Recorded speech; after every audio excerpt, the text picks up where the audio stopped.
Assalamualaikum warahmatullahi wabarakatuh. Waalaikumsalam warahmatullahi wabarakatuh. Warahmatullahi wabarakatuh. Mohon maaf kemarin ada ini ya, hal yang tak terduga, listrik saya mati, jadi kita pindah ke hari Senin ini. Saya mau melanjutkan yang materi yang kemarin ya. Materinya itu yang pertama tentang wawasan studi kelayakan bisnis. Sudah saya ceritakan sedikit ya kemarin ya terkait dengan wawasan. Wawasan itu kaitannya dengan latar belakang. Alasannya kenapa Anda memilih usaha tersebut. Dan sudah saya contohkan juga kemarin beberapa ini ya teman-teman sudah menyampaikan usahanya apa, kemudian bagaimana cara menentukan latar belakangnya. Oke, saya mulai dulu dari Mbak Septiani coba Septiana ya, mohon maaf. Septiana Indriani. Oke, KM-nya apa, Mbak? Bagaimana Bu? Mohon maaf. KM-nya apa? Oh ya, jadi nama UKM saya Jajanan Juang, di mana di situ menjual kayak beberapa keripik seperti keripik talas, keripik ketela, sama marning jagung Bu. Tapi di sini kenapa dinamakan Jajanan Juang? Karena di situ nanti kayak kemasannya tuh dibuat ada kayak kata-kata motivasi seperti itu Bu, yang diharapkan di era pandemi ini bisa menjadi peluang bisnis bagi teman-teman yang di rumah yang membutuhkan tidak hanya makanan ringan, tapi di situ ada semangatnya seperti itu Bu. Oke. Itu yang membuat Anda ini ya tertarik untuk bisnis di bidang itu berarti ya? Iya, Oke. betul.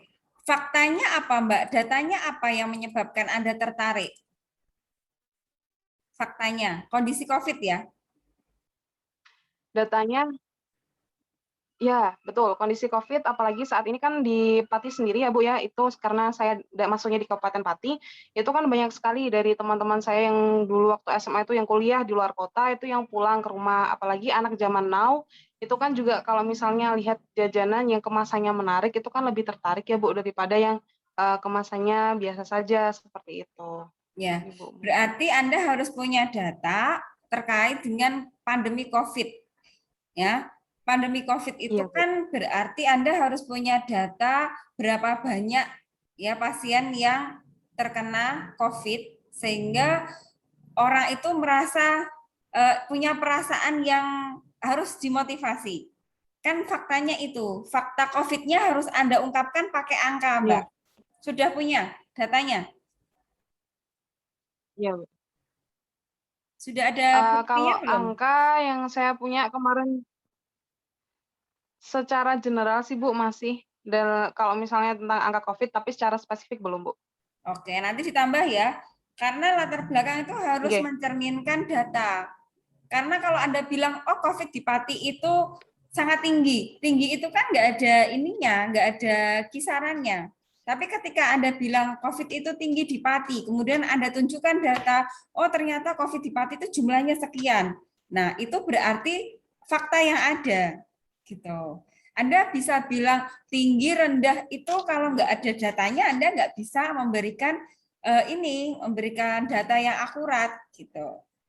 Ya bisa ditambahin ya Mbak, nanti bisa diperbaiki ketika di UTS nanti. Oh, nggih Bu. Oke. Nggih. Oke, bisa nulis di chat nama Nah, sama NIM ya. ini kemarin itu ini Bu, Ya. ya, jadi kemarin itu kan pasar saya sebenarnya kan ada di Jawa Tengah gitu Bu. Jadi nanti data yang saya tampilkan itu COVID di Jawa Tengah ya Bu ya. Ini untuk Pati kan untuk khususnya yang bisa COD di sini, untuk yang luar kota nanti pengiriman kayak JNE, Oh JNT gitu dan lain-lain berarti ya seperti itu sesuai Bu. dengan pasarnya Mbak. Kan Anda pasarnya luas ya, Iya, berarti ya fenomenanya harus fenomena yang luas. nggih. Gitu. Oke ya, cukup ya. Nggih. Oke, sekarang Mbak Lia Iya, Andriani. terima kasih Bu. Ya. Lia Andriani, Nggih, Bu. UKM-nya apa Mbak? UKM-nya itu ikan bakar serapah. Yaitu itu loh, Bu, singkatan dari serba rempah-rempah. Berarti berbau bumbu ya. Nggih. Oke, latar belakangnya apa?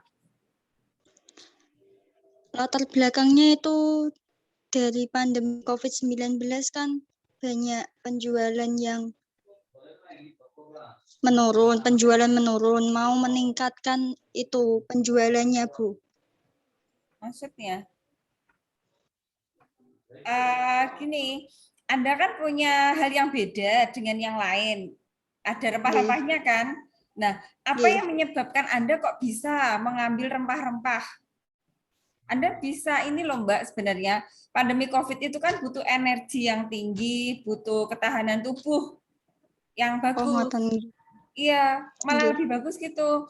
Nah, untuk menyiasati tersebut, maka Anda punya peluang. Anda jualan makanan yang berbau rempah-rempah untuk menjaga kondisi tubuh. Itu malah lebih bagus. Oh, ngoten, Bu. Nggih. Terus Mantap, dikasih baik. data, kayak Mbak Septiani tadi, yang menyebabkan Anda tertarik. Kan fenomenanya COVID ya. Ya berarti Anda tunjukkan COVID-nya seperti apa faktanya. Pakai angka. Gitu. Mbak Oh, Lia gitu berarti ya. Paham nggih, Bu. berarti ya? Siap. Oke, sekarang Paham, Bu. pasarnya Mbak. Pasarnya itu di wilayah Jekulo, Bu. Nah, kalau ditanya pasar, jawabnya bukan gitu. Pasarnya apa? Anda ceritakan bentuk pasarnya dulu. Nah, bentuk pasarnya Anda apa? Produsen apa konsumen? Atau dua-duanya? Bentuk pasarnya kemarin Sambil buka ini ya, pekerjaan atau tugas yang kemarin bisa? bisa, Bu. Bentar. Ya. Soalnya Jadi ambil nanti kerja. ketika UTS, kan ini sudah saya review ya, yang lainnya kan juga mendengar. Kalau Anda belum memenuhi kriterianya, ya silahkan diperbaiki. Ketika UTS nanti saya minta untuk Anda membuat laporan lagi, sudah sesuai gitu. Kayak Mbak Septiani tadi, dia belum punya data. Oke, berarti latar belakangnya bisa diperbaiki lagi. Nanti di UTS-nya bisa dapat nilai yang lebih bagus karena sudah diperbaiki gitu. Gimana Mbak, bentuk pasarnya sudah Anda jawab belum di tugas? Bentuk pasarnya produsen, Bu. Kenapa produsen? Karena bersaing dengan usaha ikan bakar lainnya. Iya, banyak yang menjalankan usaha tersebut ya, sehingga persaingannya Nggih. sempurna. Nggih, sempurna. Anda nggak pakai pasar konsumen juga? Enggak, Bu. Nggih, pasar konsumen juga pakai. Kenapa Anda masukkan pasar konsumen juga? Tidak untuk dibeli konsumen kemudian dijual kembali. Tidak untuk dijual kembali gitu, Bu. Iya, langsung masuk ke konsumen ya. Maksudnya Nggih. dibeli langsung dikonsumsi, tidak untuk dijual. Nggih. Beda ketika gini, Anda punya usaha grosir ini apa sembako, ya punya usaha grosir sembako bisa nggak dikatakan bentuk pasar konsumen? Sembako boten. Ya, karena kan dia sebagai perantara, ya kan? Si penjual tersebut menjual ke konsumen dan konsumennya akan menjual lagi ke yang lainnya. Berarti nggak masuk ke konsumen ya. Nah, sekarang Mbak, mengukur dan meramalkan permintaan dan penawaran. Sudahkah Anda membuat tabel seperti ini? Sampun, Bu. Ada masalah nggak? Sementara ini belum ada, Bu. Oke, berarti N-nya ini Anda sudah melakukan ini ya, penyebaran kuesioner ya Mbak ya? Sampun. Anda nyebarnya ke siapa? Ke pembeli, Bu. Ada 15 orang kemarin. Jadi gini, usaha ini itu sudah terjadi apa belum terjadi? Kemarin sudah, Bu. Nah, asumsi yang Anda buat di sini, usaha ini itu belum berjalan, Mbak. Semuanya. Ya, Baru semuanya kemarin, itu Bu. diasumsikan usaha ini belum berjalan, sehingga Anda merencanakan membuat sebuah usaha baru. Dengan cara apa? Anda nyebar kuesioner ke orang yang akan jadi sasaran konsumen Anda. Gitu. Kalau memang misalnya sudah ada usahanya, ya bisa, cuman eh, ini apa starting pointnya nggak di situ. Karena kita akan mau memulai usaha baru. Anggap aja ini usaha baru yang memang benar-benar Anda baru mau memulai usaha tersebut. Gitu. Oh, ngoten Bu. Kemarin kan mikirku gini, Bu. Saya jualan pertama kali terus nyebar kuisoner ngoten. Anda sudah jualan belum? Baru pertama kemarin, Bu. Ini beneran Mbak? Anda beneran jualan berarti? Nggih. Ya bagus juga sih. Cuman kalau fokusnya studi kelayakan bisnis itu sebelum Anda membuka usaha, baiknya seperti itu. Kalau memang Anda sudah menjalankan usaha, oke, nggak apa-apa, sambil jalan ya. Cuman Nggih. permintaannya itu ya N-nya atau yang Anda kasih kuesioner itu apakah hanya pembelinya aja? Kemarin hanya pembelinya aja, Bu. Nah, itu salah. N itu adalah konsumen Anda itu di mana fokusnya, bukan orang yang datang. Sebenarnya N itu adalah orang yang ada di suatu daerah yang memang dia potensi untuk membeli ikan bakar Anda, Mbak. Anda tempatnya di Nggih. mana usahanya? Jekulo. Anda kalau usahanya di Jekulo, berarti kan Anda harus menyasar orang Jekulo. Anda fokus di Jekulo, kasih kuesioner berapa orang yang akan membeli ikan bakar Anda. Nggih. Logikanya paham nggak Mbak berarti? Paham, Bu. Nah, ini Berarti bukan sebelum jalan, nggih. sebelum jalan itu Anda merencanakan dulu, Anda bikin kuesioner, Anda sebarkan, baru Anda tahu, oh ternyata permintaan ikan bakar itu tinggi. Nah, di situ kan Anda ketika menjalankan usaha kan nggak ngerti permintaan di pasar berapa. Jangan-jangan orang Jekulo itu nggak suka ikan. Nah, itulah kesalahan dari pengusaha yang tidak memperhatikan SKB. Kalau pengusaha yang memperhatikan SKB, ketika dia mau menjalankan usaha bikin ikan bakar, ya dia nyari pasarnya dulu. Orang-orang ditanya di sekeliling, kamu mau nggak kamu mau nggak beli produk saya modelnya seperti ini. Dan itu sudah saya kasih contoh ya pertanyaan-pertanyaannya. Itu bisa dikembangkan sendiri. Baik, Bu. Ya. Yang lainnya gitu ya, pola pikirnya dirubah ya. Nah, ini kan pertanyaan yang diberikan kepada orang-orang yang mau nggak membeli ikan bakar Anda. Dan itu fokusnya di pasar Anda. Kalau Anda maunya di Jekulo, ya Anda sebarin di Jekulo. Berapa orang nih orang yang suka Jekulo? Yang suka ikan. Apakah orang lewat bisa beli? Bisa, Bu. Nah, kalau Bisa bisa beli. berarti fokusnya nggak hanya di ini saja, nggak hanya di Jekulo. Orang lain pun juga bisa Anda kasih kuesionernya gitu. Oke, lanjut ya ke penawaran sekarang. Kalau permintaan itu kan konsumen yang Anda sasar. Kalau penawaran itu adalah pesaing Anda. Pesaing ikan bakar Anda ada berapa macam di mana di Jekulo, Mbak? Pesaing di Jekulo itu ada banyak sih, Bu. Soalnya kan daerah Bulung Cangkring itu saya hitung ada 5. Gundu Nah, Harum 7. itu Honggo Soco 5. di penawaran sangat Anda perhatikan ya, Mbak ya. Artinya kan Nggih. yang menawarkan ikan bakar itu banyak.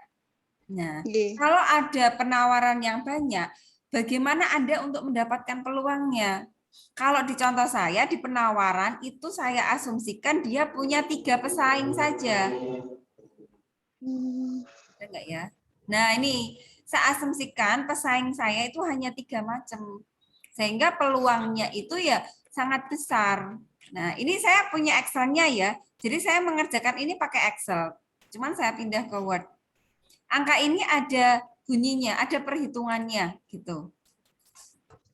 Nah, antara permintaan dengan penawaran itu harus lebih gede yang mana, Mbak? Gimana, Bu? Permintaan dengan penawaran lebih gede mana? Lebih gede permintaan, Bu, seharusnya. Seharusnya kan, punya Anda bagaimana? Penawarannya lebih kecil apa lebih tinggi? Lebih kecil. Penawarannya lebih kecil ya. Oke, berarti masuk. Peluangnya berapa persen, Mbak? Peluangnya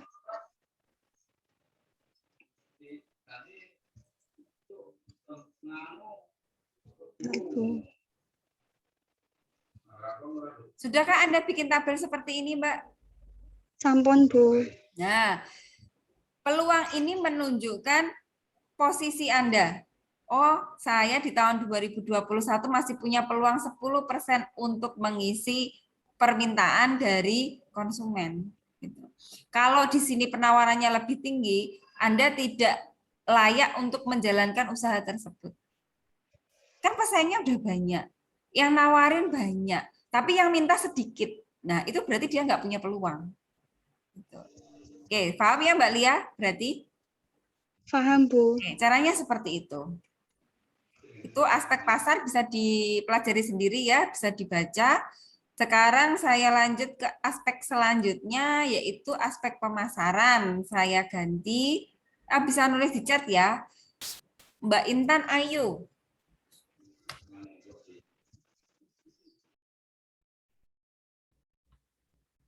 UKM-nya apa Mbak Intan Ayu? Cistik roll, Bu. Cistik roll ya. Ya. Ini di aspek pemasarannya, Anda harus menceritakan terkait dengan kebijakan produk. Produk Anda ada berapa macam, Mbak? Produknya itu hanya ada satu, cuman variannya yang berbeda, Ibu. Nah, itu harus Anda jelaskan di situ, Mbak. Sudahkah kamu jelaskan di situ?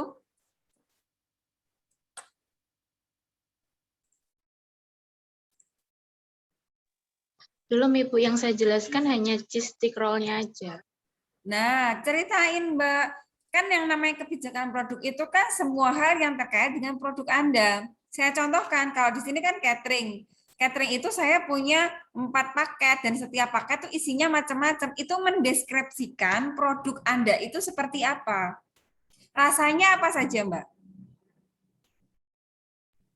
Rasanya ada cheese sama coklat, Ibu. Cuman nanti banyak topping. Jadi ada mozzarella, ada mises, ada kacang, begitu, Ibu. Berarti kan banyak varian ya. Silakan ceritakan lebih detailnya di sini ya. Karena ini sangat penting. Kalau di kebijakan produk tidak Anda ceritakan, nanti finansialnya nggak bunyi di bagian keuangannya. Karena di bagian pasar tadi yang angka kaitannya dengan finansial juga. Di kebijakan produk nanti juga kaitannya dengan finansial juga. Kalau di sini Anda nggak nyeritain, ya. Nah, ini kan saya cerita bahwa rencana produksi nanti 100 paket dengan rata-rata pemesanan ini.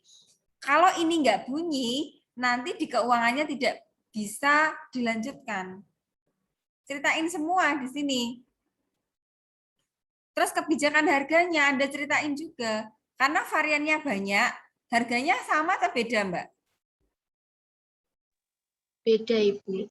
Bedanya ketika penambahan topping. Nah, itu ceritain di sini.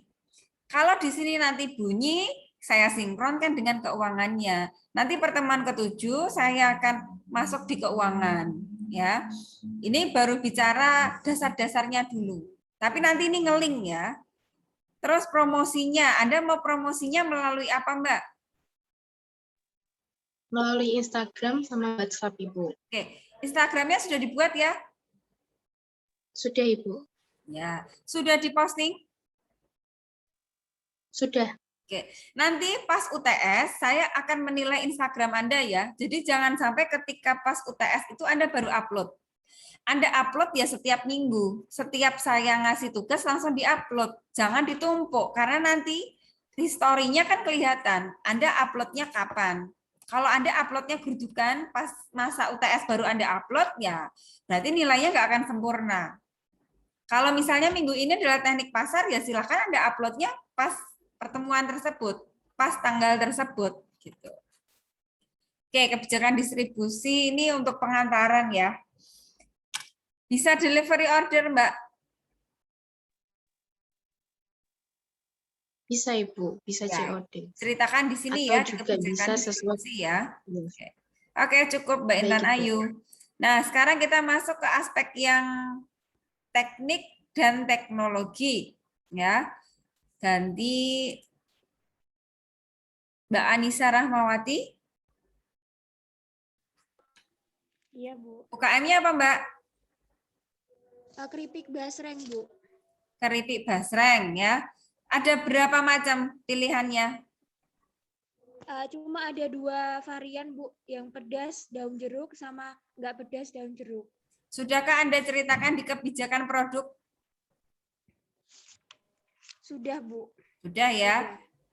Ininya deskripsi secara lengkapnya dari kemasannya, dari ukurannya, sudah semua ya. Kemudian kalau mau dikasih label juga Anda ceritain di situ labelnya seperti apa.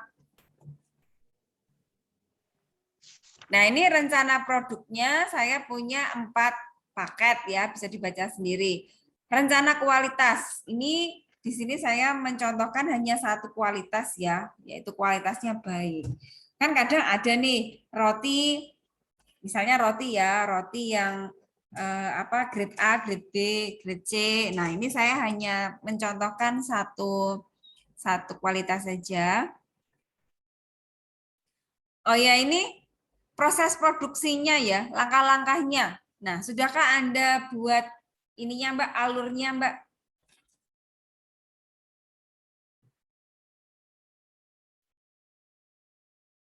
Masih Mbak Anissa ya? Saya belum, itu buat minggu ini kan, Bu, tugasnya. Oh iya ya, minggu ini ya. Ya ini buat contoh aja, berarti keripik basreng ya.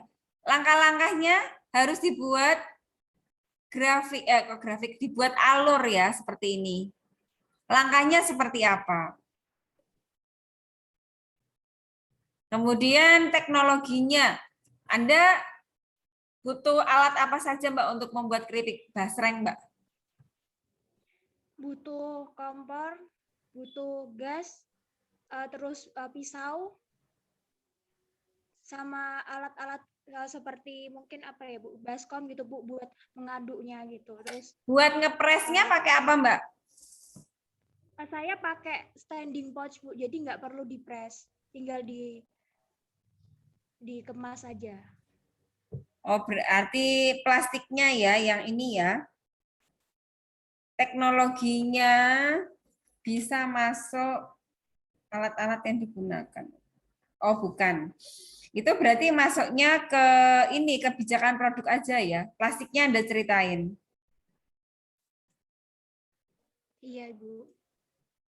Nah, ini letak pabriknya. Di mana, Mbak? Tempatnya, Mbak? Letak pabriknya saya di rumah sih, Bu, di Bakalan Krapia. Desa apa? Bakalan Krapia, Bu. Oke. Alasannya kenapa Anda di sana, Mbak? Karena yang pertama karena rumah saya ya, Bu. Jadi, Nah, karena rumah saya tidak boleh masuk ke dalam proposal. Ya kan? Pakai alasan secara logis. Alasan berdasarkan pasar Anda.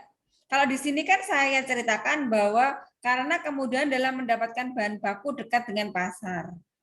Itu kan suatu kondisi yang nyata. Misalnya gini, Anda mau bikin apa ya, misalnya yang khas dari Muria itu apa ya? Parijoto ya misalnya ya. Sirup Parijoto itu kan Parijoto adanya hanya di Muria. Anda mau bikin pabriknya di Semarang. Kira-kira bagaimana? Tepat terlalu nggak? jauh. Enggak. Nah, seperti itu, Mbak. Kenapa Anda mengambil pabriknya di desa yang Anda sebutkan tadi? Kenapa? Bukan karena tempatnya di sana, tempat tinggalnya di sana. Itu bukan alasan secara akademis, ya. Itu alasan secara pribadi. Alasan yang boleh dimasukkan di sini ada alasan secara akademis, gitu. Ya, misalnya mau bikin sirup Parijoto, pabriknya ada di Semarang, harus butuh pendistribusian dulu, butuh jarak, butuh waktu. Misalnya lagi, ini, Anda nggak punya tenaga kerja yang memadai, itu pun juga sangat berpengaruh. Anda mau bikin pabriknya di, misalnya ukir-ukiran gitu ya, Anda mau bikin pabriknya itu di Pati misalnya. Misalnya di Pati itu belum ini, bukan belum ya, nggak ada orang yang pinter kerajinan tangan, ukir. Nah, itu pun juga tidak tepat. Nah, alasannya itu silakan Anda cari ya secara akademisnya gitu. Nah, tata letak ini juga penting, Anda bikin gambarnya. Anda mau bikin keripik basreng itu supaya dapur Anda efisien, itu bagaimana penempatannya? Misalnya gini, Anda mau masak ya, antara tempat masak dengan tempat untuk persiapan bagaimana? Jauh apa enggak? Sama bagian ini, packingnya. Nah, itu harus Anda bikin alur yang efisien. Jangan sampai Anda mondar-mandir di dapur. Itu enggak efisien sekali. Silahkan nanti dibuat ininya, gambarnya. Kemudian luasnya bagaimana? Misalnya Anda setiap hari mau produksi basreng 1 kuintal. Sedangkan luas dari dapur Anda itu sempit sekali. Kira-kira nyaman nggak sih untuk proses produksinya? Enggak, Ibu. Nah, seperti itu logikanya ya. Nah, ini kapasitas. Kapasitas ini Anda harus ceritakan. Saya asumsikan di sini di tahun pertama kan 2021, karena ini adalah produk baru, maka produksinya itu baru 80%-nya. Nah, angka 72.000 ini dari mana? Angka 72.000 itu saya ambilkan dari bukan dari sini ya, dari permintaan. Saya cari yang permintaan ya, tadi aspek pasar.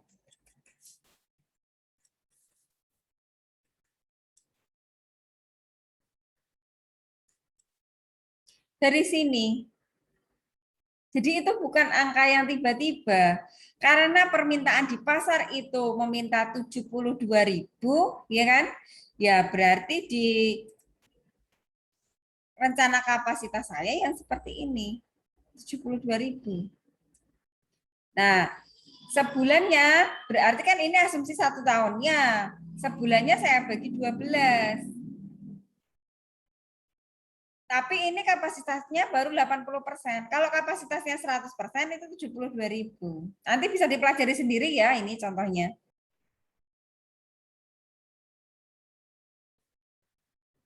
Oke. Kayaknya sudah habis ya aspek teknik dan teknologi. Ini angka sangat penting ya. Ini ada kaitannya dengan permintaan tadi. Jadi Anda nggak ngarang di sini. Kan Anda bikin kuesioner, Anda sudah melihat pasarnya, ya pasar itu kaitannya dengan rencana produksi. Jangan sampai pasar yang sudah Anda sebar, ya nggak Anda pakai untuk rencana kapasitas. Ya buat apa Anda nyebar kuesioner kalau Anda tidak menangkap peluang tersebut? Nah, jadi sangat berkaitan. Tadi aspek pasar, ada permintaan sama penawaran, itu harus Anda perhatikan dengan betul. Kemudian di aspek pemasaran itu, ya nggak ada hitung-hitungannya ya yang pemasaran. Ya ada hitung-hitungannya lagi di aspek teknik, ya kaitannya dengan aspek pasar. Nah, minggu depan di pertemuan yang ke-7 itu kan ada aspek finansial, aspek keuangan itu sangat rumit sekali. Nanti akan saya jelaskan detailnya pada pertemuan yang ke-7. Jadi ini setahap demi setahap benar-benar harus Anda lalui, karena kalau di aspek teknik dan teknologi Anda belum bisa melewatinya, nanti Anda akan kesulitan di aspek keuangannya. Ini satu kesatuan yang sinkron ya. Walaupun tugasnya parsial setiap minggu, cuman setiap minggu itu dikumpulkan, nanti akan menjadi sebuah laporan studi kelayakan bisnis. Gitu. Sampai sini paham ya alur pembelajarannya. Jadi jangan sampai numpuk ketika mau UTS atau UAS Anda baru memperbaiki dari tugas Anda akan rugi sekali nanti gitu. Jadi ini pertemuan ke-6 ya minggu ini sebenarnya ya. 6 apa 5? 6 ya. Oh, ini 5. Enggak, 5, ini Ibu. 6 ya. Minggu depan pertemuan ke-7 berarti. Bentar. Kayaknya pertemuan ke SKBC. SKBC, SKBP.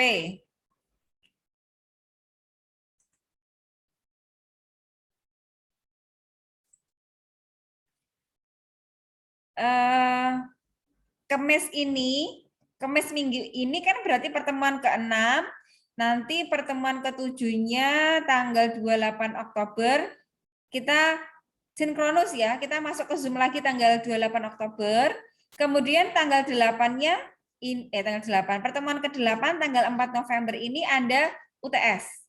Ya, UTS nanti akan saya sampaikan soalnya, maksimal Anda mengumpulkan nanti tanggal 11 November berarti. Gitu. Oke, sampai sini ada pertanyaan lagi nggak? Ini nanti hasil diskusinya akan saya share di YouTube ya, sehingga nanti ketika Anda mau membuat laporan bisa Anda putar ulang. Jadi kalau aspek pasar itu apa saja yang perlu diperhatikan, aspek pemasaran, aspek teknik gitu ya, diperbaiki. Anda sudah mencicil sampai ke aspek pemasaran ya. Yang minggu ini adalah aspek teknik dan teknologi dan manajemen. Nah, ini agak berat karena ada 3, teknik, teknologi, dan manajemen. Karena waktunya sudah mau habis, yang manajemen bisa dipelajari sendiri. Kemudian pertemuan ke-7 saya akan membahas yang aspek finansial. Nanti akan saya share, akan saya upload yang aspek finansialnya ya. Oke, bagaimana? Ada pertanyaan lagi enggak? Tulis di chat WA aja ya, nama sama NIM-nya yang tadi diskusi. Silahkan. Nanti akan saya masukkan ke dalam nilai partisipasi. Oke, bagaimana? Ada pertanyaan lagi enggak? Ibu, mohon maaf, izin Ya. bertanya. Tadi seperti punya saya untuk kebijakan produk, tadi kan berarti saya kurang mencantumkan dan menceritakan. Itu nanti saya revisi, saya chat langsung dengan Ibu atau bagaimana gitu? Nggak perlu. Anda punya catatan kan, dilengkapi sendiri. Nanti di UTS itu saya minta Anda akan membuat laporan studi kelayakan bisnis mulai dari latar belakang, aspek pasar, aspek pemasaran, seterusnya sampai aspek sebelum UTS. Jadi kan Anda punya waktu untuk memperbaiki kan? Ya, itu. Jadi nanti UTS-nya sudah ketahuan ya, UTS-nya nanti adalah Anda membuat laporan lengkap, ya bukan lengkap ya, laporan separuh, karena kan baru sampai aspek ekonomi kalau nggak salah. Jadi Anda bikin laporan parsialnya. Dan saya minta untuk diketik nanti untuk yang UTS-nya. Kalau yang tugas saya minta untuk ditulis tangan, yang UTS-nya bisa diketik. Jadi mulai dari sekarang silahkan Anda bisa memulai ngetiknya.